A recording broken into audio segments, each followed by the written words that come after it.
तो वही जबलपुर के गोसलपुर थाना क्षेत्र में एटीएम लूट मामले का एक नया सीसीटीवी फुटेज सामने आया है, जिसमें 4 से 5 लुटेरे पिकअप वाहन से एटीएम के सामने आते और एटीएम मशीन ले जाते दिखाई दे रहे हैं। वारदात के 3 दिन बाद भी पुलिस के हाथ अब तक खाली है। दरअसल गुरुवार शुक्रवार की रात 4 से 5 बदमाशों ने एटीएम लूटने के लिए पहले एक टेंट व्यवसायी का पिकअप वाहन चुराया और फिर एटीएम पहुंचे। पहले एटीएम को चुराने में सफलता नहीं मिली, पर 1 किलोमीटर दूर स्थित दूसरे एटीएम में लुटेरों ने मशीन तोड़कर ले जाने लगे। तभी आसपास के लोगों के जागने पर लुटेरे कुछ दूरी पर ही एटीएम मशीन और पिकअप छोड़कर फरार हो गए। लुटेरों ने दोनों एटीएम में लगे सीसीटीवी कैमरे में पहले ब्लैक स्प्रे किया, फिर वारदात को अंजाम दिया। इस वारदात के पहले कटनी और गुना में सेम पैटर्न पर एटीएम में लूट की कड़ी को जोड़कर भी पुलिस टीमें जांच कर रही है। 2 एटीएम को क्षतिग्रस्त करने की घटना हुई है और दोनों के बीच में लगभग 1 किलोमीटर का फासला है।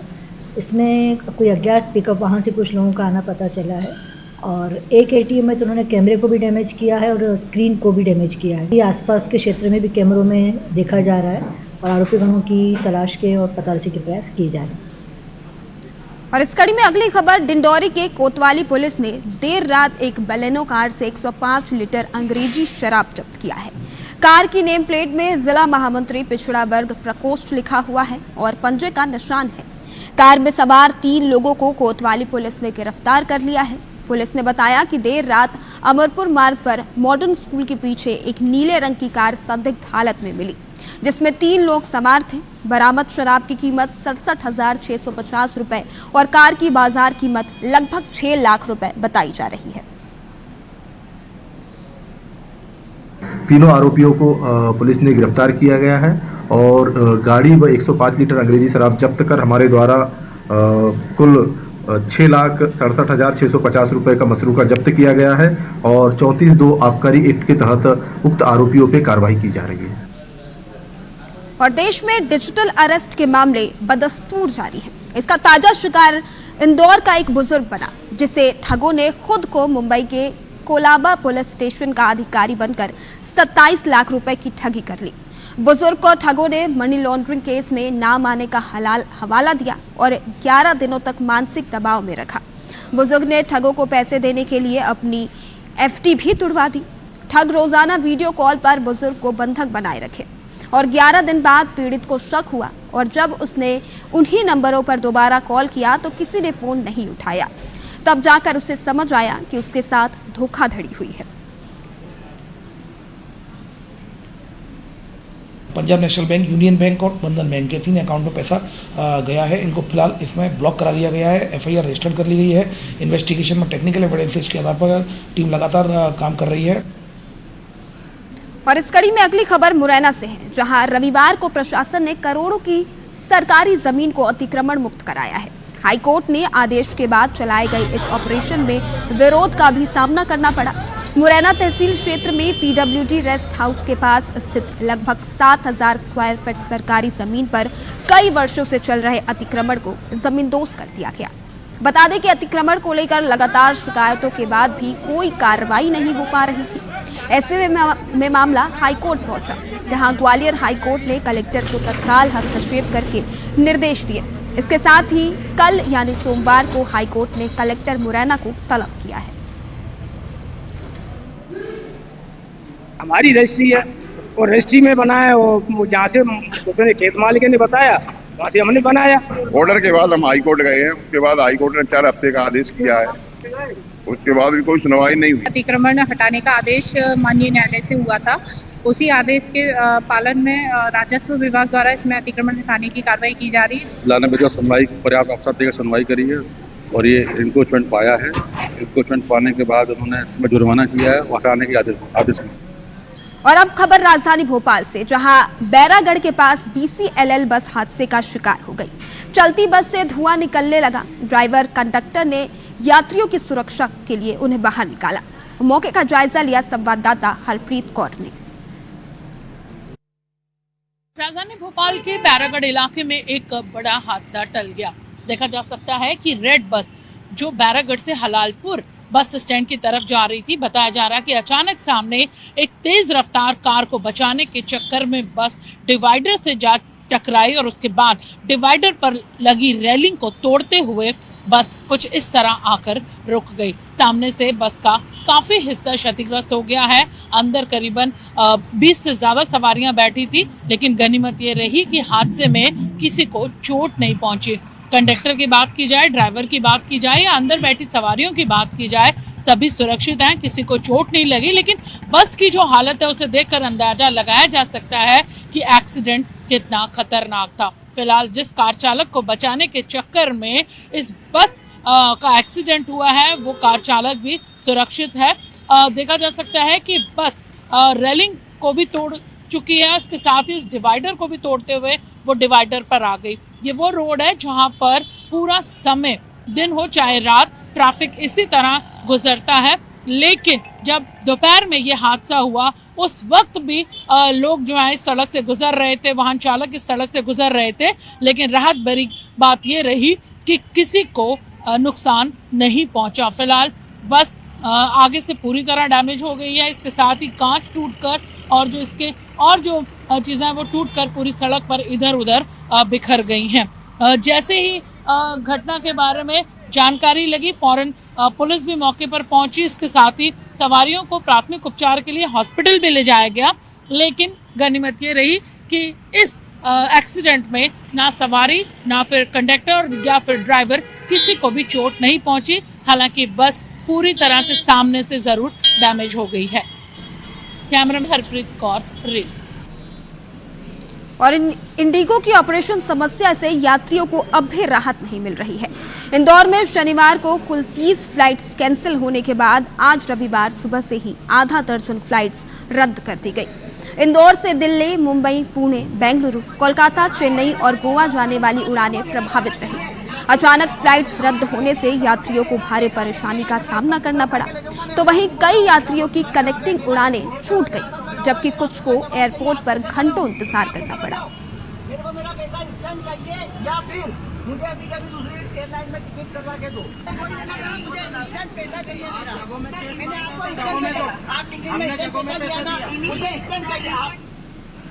राजधानी भोपाल पहुंचे केंद्रीय शिक्षा मंत्री धर्मेंद्र प्रधान ने सांदीपनी विद्यालय का दौरा किया। प्रधान ने विद्यालय के साथ ही मुख्यमंत्री डॉक्टर मोहन यादव की तारीफ की, तो वहीं धर्मेंद्र प्रधान के साथ उच्च शिक्षा मंत्री इंदर सिंह परमार, विधायक भगवान दास सबनानी समेत स्कूल का पूरा स्टाफ साथ रहा। केंद्रीय मंत्री ने स्कूल परिसर का भ्रमण किया और क्लास में पहुंचकर छात्र छात्राओं से चर्चा की, उनकी स्कूली गतिविधियों को जानने की कोशिश भी की। इस मामले में केंद्रीय मंत्री ने कहा कि पीएम मोदी का सपना है सरकारी स्कूलों को अच्छी टेक्नोलॉजी और एआई की शिक्षा दी जाए, उसकी व्यवस्था की जा रही है। सरकारी स्कूलों के बच्चों को अत्याधुनिक टेक्नोलॉजी से आधारित शिक्षा दिया जाए, एआई एनेबल्ड शिक्षा दिया जाए, उसकी व्यवस्था भी की जा रही है। बच्चियों की व्यक्तित्व विकास हो, इनकी साइंस, इनकी आर्ट्स, इनकी कल्चर, इनकी स्पोर्ट्स, इनकी डांस। प्रधानमंत्री जी ने देश की बच्चों की पोषण के बारे में ध्यान दिया है। हम सब मिलकर इसको सफल बनाएं। और इधर भोपाल मेट्रो के कमर्शियल रन के लिए हरी झंडी मिल गई है। सीएमआरएस के ग्रीन सिग्नल के बाद यह माना जा रहा है कि 2026 के शुरुआत में ही मेट्रो आम लोगों के लिए शुरू हो सकती है। सूत्रों के अनुसार प्रधानमंत्री नरेंद्र मोदी 13 दिसंबर को मेट्रो को हरी झंडी दिखा सकते हैं। यह कार्यक्रम भोपाल में प्रत्यक्ष रूप से या वर्चुअल तरीके से हो सकता है। हालांकि तारीख अभी पूरी तरह से तय नहीं है, लेकिन सारी तैयारियां इसी दिन को ध्यान में रखकर की जा रही है। 2018 में इस प्रोजेक्ट की शुरुआत हुई थी। जायजा लिया संवाददाता हरप्रीत कौर ने। आखिरकार मध्य प्रदेश की राजधानी भोपाल के लोगों का मेट्रो ट्रेन को लेकर जो इंतजार है वो खत्म होने वाला है।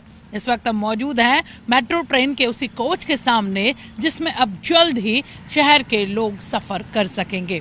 बताया जा रहा है कि कमर्शियल रन की अनुमति मिलने के साथ ही अब मेट्रो को जल्द ही स्थानीय लोगों के लिए शुरू करने की फाइनल कवायद शुरू हो चुकी है। इस बात की पूरी संभावना जताई जा रही है कि प्रधानमंत्री नरेंद्र मोदी राजधानी भोपाल में मेट्रो को हरी झंडी दिखा सकते हैं। शुरुआत में यात्रियों को 1 हफ्ते तक मुफ्त सफर का मौका मिलेगा। भोपाल मेट्रो का पहला रूट सुभाष नगर से एम्स भोपाल तक तैयार है और इसके साथ ही उद्घाटन के दिन तुरंत यात्री सेवा भी शुरू कर दी जाएगी। इस रूट पर 3 कोच वाली 10 ट्रेनें संचालित होंगी, जिनमें प्रत्येक ट्रेन में लगभग 750 यात्री बैठकर या फिर खड़े होकर यात्रा कर सकेंगे। भोपाल मेट्रो में सुरक्षा और सुविधा को प्राथमिकता दी गई है। दिव्यांग यात्रियों के लिए अलग अलग सीटें, ब्रेल लिपि की जानकारी भी इसमें उपलब्ध रहेगी। खास बात यह है कि 2018 में इस प्रोजेक्ट की शुरुआत हुई थी। तत्कालीन मुख्यमंत्री शिवराज सिंह चौहान और इसके साथ ही मुख्यमंत्री डॉक्टर मोहन यादव भी इसके ट्रायल रन में शामिल हो चुके हैं। बेसब्री से इसके शुरू होने का इंतजार किया गया था और अब उस इंतजार की जो घड़ियां हैं वो लगभग अब खत्म होने की कगार पर है। जल्द ही खुद पीएम मोदी इस प्रोजेक्ट की, इस तोहफे की जो सौगात है वो राजधानी भोपाल के लोगों को देने जा रहे हैं। कैमरामैन भोपाल से हरप्रीत कौर रेल। और इधर भोपाल के Kushabhau Thackeray international convention centre में उच्च शिक्षा विभाग की ओर से राष्ट्रीय शिक्षा नीति 2020 को लेकर वर्कशॉप का आयोजन किया गया। एमपी में राष्ट्रीय शिक्षा नीति 2020 के क्रियान्वयन, उससे जुड़ी चुनौतियों और संभावनाओं पर विचार विमर्श किया गया। कार्यशाला को संबोधित करते हुए राज्यपाल मंगू भाई पटेल ने कहा कि गुजरात के स्कूलों में फल देने की परंपरा है। उन्होंने कहा कि शिक्षक के हवाले ही बच्चों का भविष्य नहीं है, परिवार के साथ माता पिता की बड़ी जिम्मेदारी होती है। मुख्यमंत्री डॉक्टर यादव ने आगे कहा कि जब भी किसी ने बड़ा परिवर्तन किया है तो उसकी शिक्षा और उसकी गुरुओं की बड़ी भूमिका रही है। शिक्षकों को जिम्मेवारी दी है, उतनी जिम्मेवारी हमारे पर भी है। ऐसे कई गोष्ठी में मैं समाज को भी कहना चाहूँगा कि बच्चे को ही स्कूल भेजा अपना काम पूरा नहीं हो जाता। 1 से लेकर यूनिवर्सिटी तक आपको बच्चे को अच्छी पढ़ाई करना है तो जितनी जिम्मेदारी सरकार की है तो प्रजा की यानी पेरेंट्स की भी है। आज की ये कार्यशाला भविष्य की एक बड़ी भूमिका अदा करेगी। इस भावना के आधार पर मैं पुनः अपने शिक्षा मंत्री का अभिनंदन करता हूं और कुल मिलाकर के इस कार्यशाला के मूल उद्देश्य को यह कार्यशाला प्राप्त करेगी, अपने मध्यप्रदेश के लिए नींव का पत्थर साबित होगी। मेरी अपनी ओर से बहुत बहुत वंदन, अभिनंदन।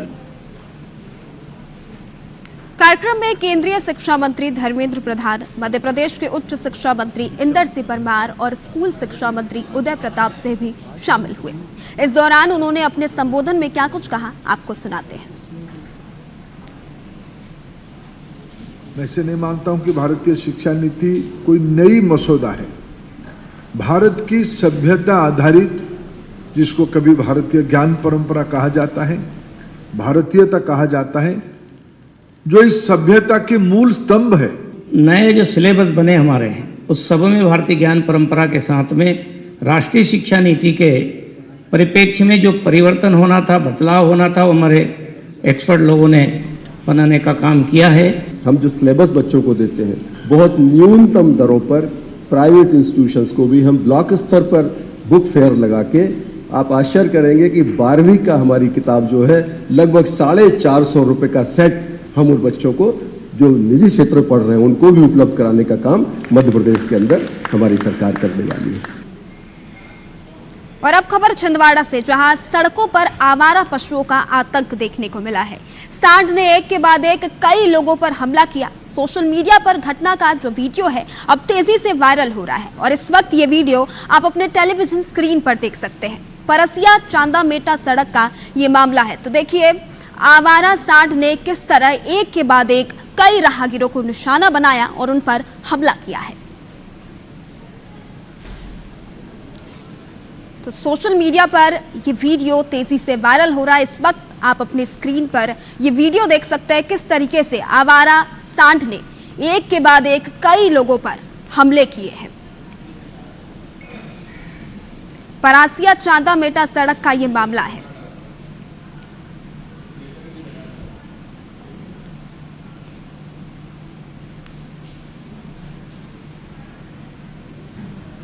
और ग्वालियर के घाटी गांव सिमरिया मोड़ हाईवे पर तेज रफ्तार वाहन ने चीता को टक्कर मार दिया, जिससे उसकी मौके पर ही मौत हो गई। जानकारी के मुताबिक 2 चीते श्योपुर के कूनो नेशनल पार्क से भागे थे, जिनमें से एक चीता हादसे का शिकार हो गया तो वहीं उसकी मौत हो गई। वन विभाग की टीम ने चीता के शव को निगरानी में ले लिया है, तो वहीं दूसरे चीता की तलाश की जा रही है। दोषियों पर कार्रवाई की बात कही जा रही है।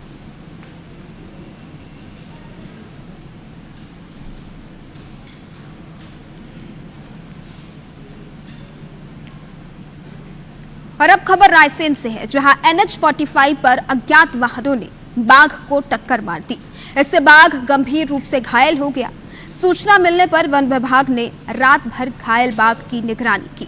वन विभाग की टीम ने सुबह बाघ का रेस्क्यू कर उसे भोपाल भेज दिया है, जहां उसका इलाज किया जा रहा है।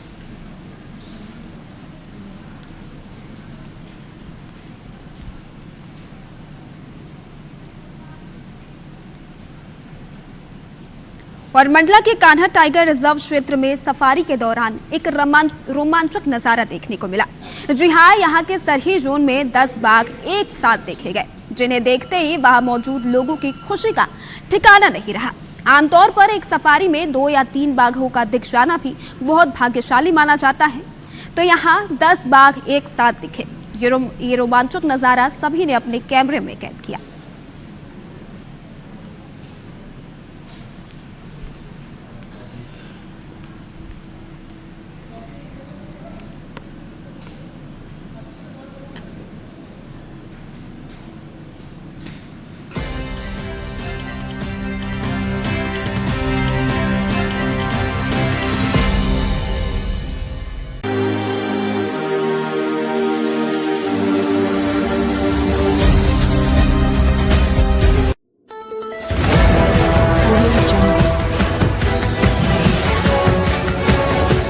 MP लाइव टीवी आपको रखे अपडेट, सच जो हम आपको बताएंगे। ऐसी ही तमाम खबरों से अपडेट रहने के लिए MP live TV news channel को सब्सक्राइब करना ना भूले।